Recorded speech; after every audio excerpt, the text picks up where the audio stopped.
సరే, ఏమాత్రం ఆలస్యం చేయకుండా ఈనాటి మన వివరణలోకి వెళ్ళిపోదాం. ఈరోజు మనం ఒక అద్భుతమైన కథ గురించి తెలుసుకోబోతున్నాం. సండే స్కూల్కి వచ్చే చిన్నపిల్లలకు, అలాగే పెద్దలకు కూడా ఎంతో ఇష్టమైన ఒక ప్రత్యేకమైన రోజు గురించిదే. యేసయ్య చిన్నపిల్లలను ఎలా ఆహ్వానించాడో, వాళ్లంటే ఆయనకు ఎంత ఇష్టమో తెలిపే ఒక అందమైన సంఘటనను ఇప్పుడు మనం చూద్దాం. అయితే కథలోకి పూర్తిగా వెళ్లే ముందు ఒక ఆసక్తికరమైన ప్రశ్నను మనం ఆలోచించాలి. అదేమిటంటే, అసలు యేసయ్య ఎవరిని ఎక్కువగా ప్రేమిస్తాడు? ఈ ప్రశ్నకు సమాధానం తెలుసుకుంటే మనందరికీ ఎంతో ఆనందం కలుగుతుంది. ఈ కథలో ముందుకు వెళ్లే కొద్దీ ఆయన ప్రేమకు అవధులు లేవని, అందులోనూ ముఖ్యంగా చిన్నపిల్లలంటే ఆయనకు ఎంత ప్రాముఖ్యతో మనకు చాలా స్పష్టంగా అర్థమవుతుంది. ఆ రోజు అసలు ఏం జరిగిందంటే, వాతావరణమంతా చాలా సందడిగా ఉంది.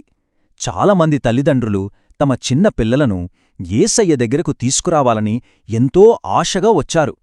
ప్రతి ఒక్కరూ తమ పిల్లలు ఆయనను చూడాలని, ఆయన చేతుల మీదుగా ఆశీర్వాదం పొందాలని ఆతృతగా ముందుకు వస్తున్నారు. ఆ కుటుంబాల విశ్వాసం, వాళ్ళ ఉత్సాహం చూస్తుంటే ముచ్చటేస్తుంది కదూ. సరిగ్గా అప్పుడే ఎవరూ ఊహించని ఒక సంఘటన జరిగింది. పిల్లలను అలా ఆశగా తీసుకొస్తున్న వాళ్లను చూసి యేసయ్య శిష్యులు అడ్డుకున్నారు. ఆయనను ఇబ్బంది పెట్టవద్దు, పిల్లలను తీసుకురావద్దు అని కాస్త కఠినంగానే చెప్పేశారు.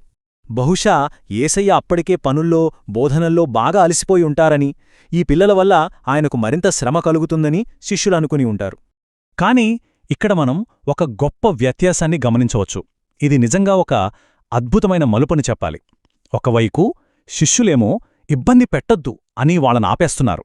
కాని ఆ మాటలు విన్న వెంటనే యేసయ్య ఎలా స్పందించారో తెలుసా? చిన్నపిల్లలను నా దగ్గరకు రానివ్వండి, వాళ్ళను అస్సలు ఆపకండి అని చెప్పారు.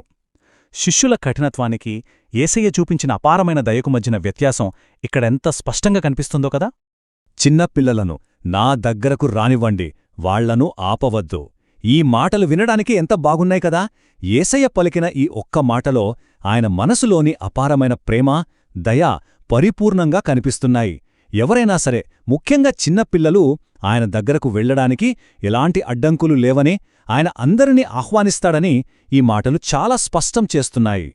ఆ తర్వాత జరిగింది ఇంకా అద్భుతం. ఆ సన్నివేశాన్ని ఊహించుకుంటేనే చాలా సంతోషంగా అనిపిస్తుంది. మొదటిగా పిల్లలంతా ఎంతో ఉత్సాహంగా, సంతోషంగా పరుగెత్తుకుంటూ యేసయ్య దగ్గరకు వెళ్లారు. రెండవది, ఆయన వాళ్లందర్నీ ఎంతో ప్రేమగా దగ్గరకు తీసుకున్నారు, కౌగిలించుకున్నారు, మనసారా ఆశీర్వదించారు. ఇక మూడవది చెప్పాల్సిన పనేలేదు. ఆ ప్రేమను పొందిన పిల్లలందరూ చెప్పలేనంతగా సంతోషించారు. ఇదంతా చూస్తున్న అక్కడి జనమందరికీ ఒక విషయం మాత్రం చాలా స్పష్టంగా అర్థమైపోయింది. యేసయ్య పిల్లలను ఎంతగా ప్రేమిస్తాడో అందరూ కళ్ళారా చూశారు.